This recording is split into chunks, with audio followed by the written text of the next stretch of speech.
Assalamualaikum warahmatullahi wabarakatuh. Selamat datang di perkuliahan Algoritma Pemrograman 1.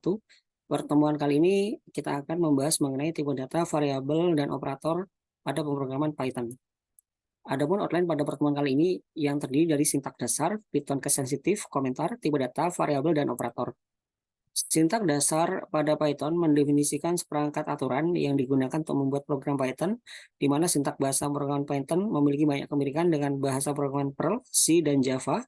Namun ada beberapa perbedaan yang pasti antar bahasa. Di sini tanda ini menunjukkan terkait command prompt Python yang dapat mengetikkan perintah ketik teks berikut pada prompt Python dan tekan tombol Enter. Ketika kita masuk ke command prompt, kita langsung ketikkan Python, maka dia akan langsung muncul untuk bahasa programan Python. Selanjutnya, jika menjalankan Python versi lama seperti Python versi 2.4.8, maka perlu menggunakan pernyataan print tanpa tanda kurung seperti pada print hello world. Namun dalam Python versi 3 ke atas, ini menghasilkan sebagai berikut, di mana di sini menggunakan tanda kurung buka dan juga kurung tutup. Perintah untuk keluar dan kembali lagi ke command prompt menggunakan exit kurung buka kurung tutup. File pattern menggunakan ekstensi bintang.py.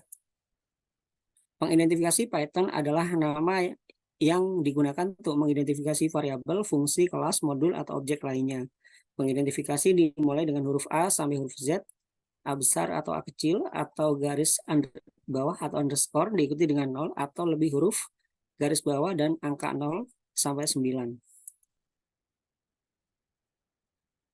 Konvensi penamaan untuk pengidentifikasi Python, nama kelas Python dimulai dengan huruf besar, semua pengidentifikasi lainnya dimulai dengan huruf kecil. Memulai pengidentifikasi dengan satu garis bawah di depannya menunjukkan bahwa pengidentifikasi tersebut adalah pengidentifikasi pribadi.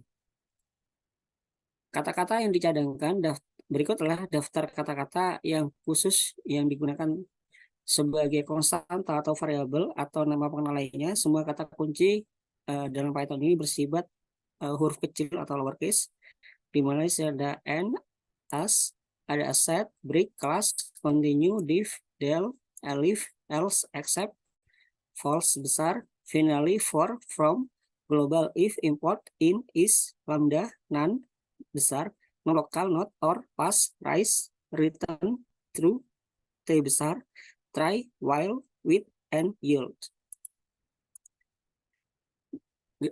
Pemrograman Python tidak memberikan tanda kurung awal untuk menunjukkan blok kode untuk definisi kelas dan fungsi atau kontrol aliran.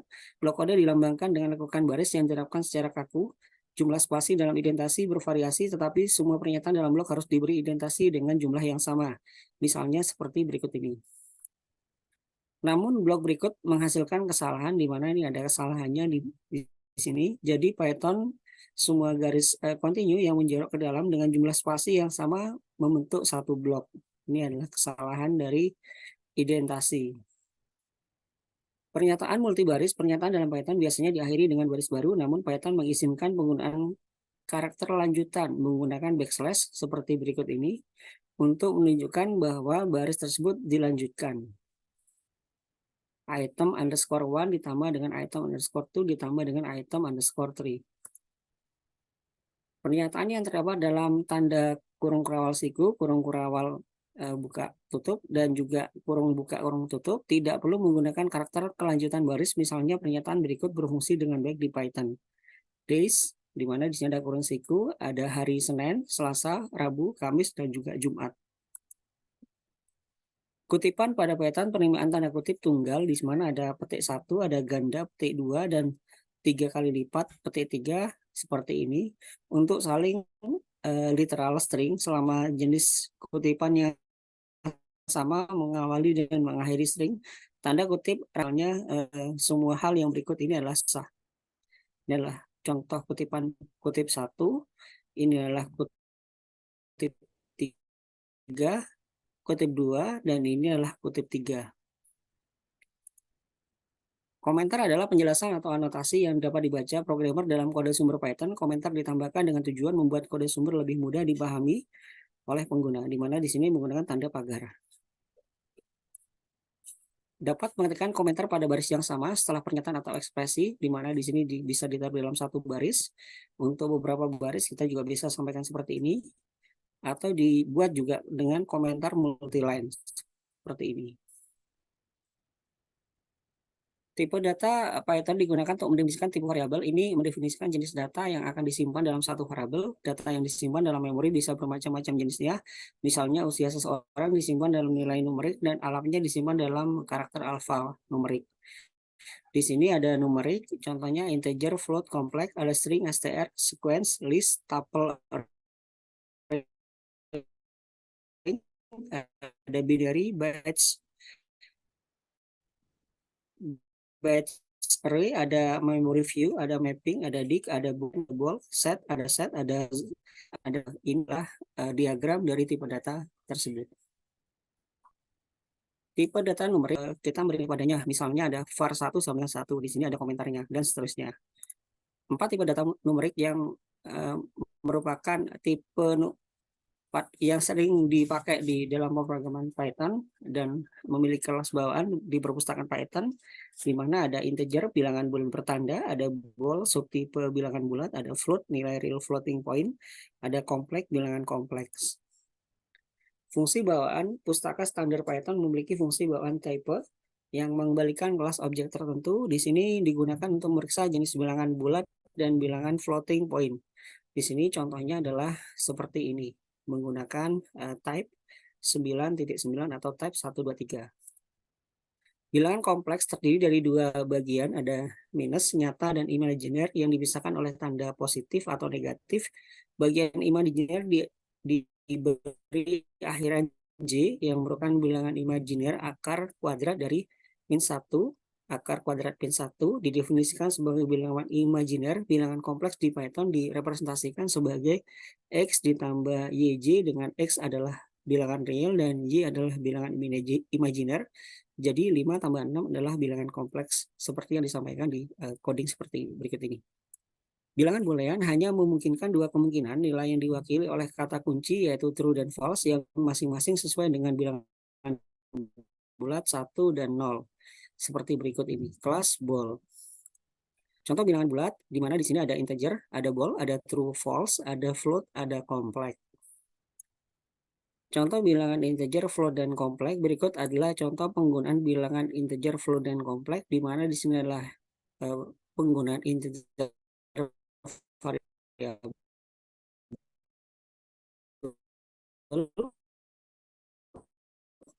di mana di sini ada A sama dengan 100, di mana akan menampilkan the type of bilangan kelas integer, sedangkan J adalah kelas kompleks.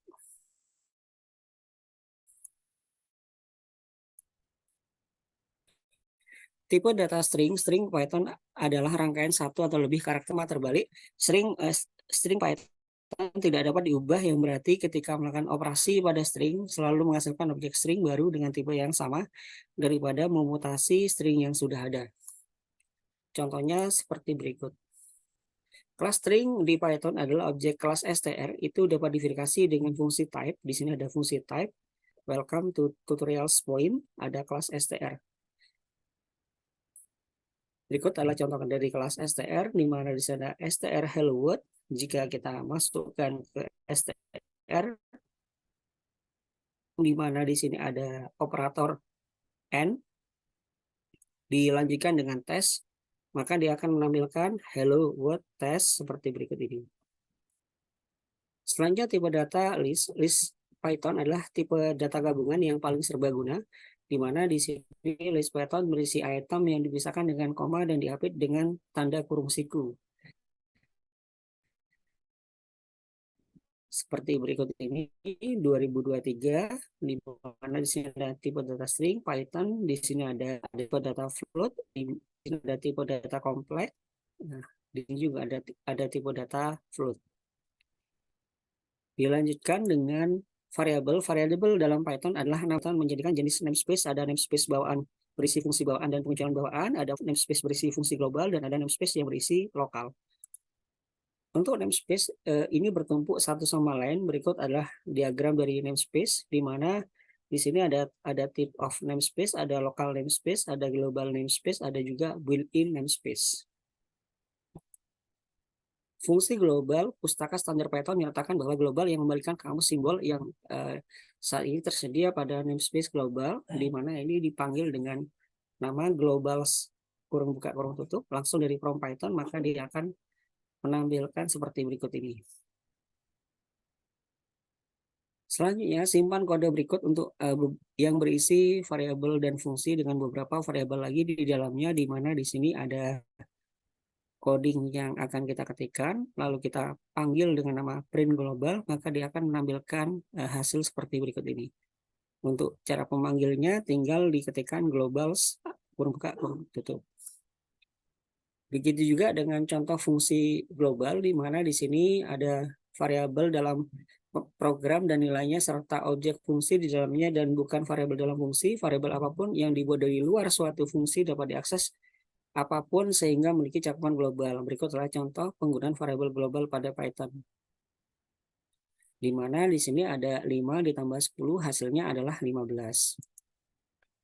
Fungsi lokal pustaka standar Python menyertakan fungsi bawaan log, di mana di sini kita bisa panggil dengan nama locals kurung buka kurung tutup yang membalikan kamus simbol yang saat ini tersedia di namespace lokal fungsi tersebut. Ini adalah hasil ketika coding ini dijalankan, dipanggil dengan nama locals kurung buka kurung tutup. Fungsi lokal, karena fungsi global dan lokal mengembalikan kamus, dapat mengakses nilai variabel dan dari namespace masing-masing dengan metode kamus get atau operator index seperti contoh berikut ini. Berikut adalah contoh sederhana menunjukkan penggunaan variabel lokal dengan Python.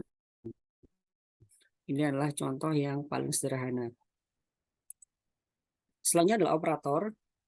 Operator itu adalah untuk melakukan operasi tertentu yang paling umum diperlukan pada satu atau lebih operan, di mana di sini ada beberapa jenis operator. Ada operator aritmatika, ada perbandingan atau relasional, ada penugasan, ada logis, bitwise, keanggotaan, dan juga identitas.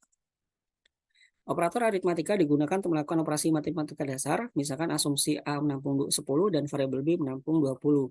Di mana di sini ada addition, ada subtraction, ada multiplication, ada division, ada modulus, ada eksponen, ada floor division. Selanjutnya adalah operator perbandingan. Ini membandingkan nilai-nilai di sisi kedua sisinya yang memutuskan hubungan di antara keduanya yang disebut dengan operator relasional. Asumsikan variabel A menampung 10 dan variabel B menampung 20. Di mana di sini ada equal, ada not equal, ada greater than, ada less than, ada greater than or equal to, less than or equal to. Operator penugasan digunakan untuk memberikan nilai pada variabel. Berikut adalah tabel yang memperlihatkan semua operator penugasan Python. Misalkan di sini ada sama dengan, ada plus sama dengan, ada minus sama dengan, ada kali sama dengan, ya, ada bagi sama dengan, ada persentase sama dengan, dan seterusnya. Operator bitwise bekerja pada bit dan melakukan operasi sedikit demi sedikit. Operator ini digunakan untuk membandingkan bilangan biner, di mana di sini ada AND, ada OR, ada XOR, ada NOT, ada zero fill left shift, ada segment right shift. Ada operator logika digunakan untuk menggabungkan dua atau lebih kondisi dan memeriksa hasil akhirnya. Ada operator logika berikut yang didukung oleh bahasa Python. Asumsikan variabel A menampung 10 dan variabel B menampung 20, di mana ada operator AND, ada OR, dan juga ada NOT. Operator keanggotaan menguji keanggotaan dalam suatu urutan seperti string, daftar, atau tuple. Ada dua operator keanggotaan seperti yang dijelaskan di bawah ini, di mana ada operator in dan juga ada not in. Operator identitas, operator yang membandingkan lokasi memori suatu objek. Ada dua buah objek, ada dua operator identitas yang dijelaskan di bawah ini, di mana di sini ada exponential, ada complement, ada multiply, ada addition of and subtraction, ada right and left bitwise shift, ada bitwise add, ada bitwise exclusive OR and regular OR, comparison operator, ada equality operator, ada segment operator, ada identity operator, ada membership operator, dan juga ada logical operator. Berikut adalah referensi pada pertemuan kali ini. Sekian, terima kasih. Sampai jumpa pada pertemuan selanjutnya. Wassalamualaikum warahmatullahi wabarakatuh.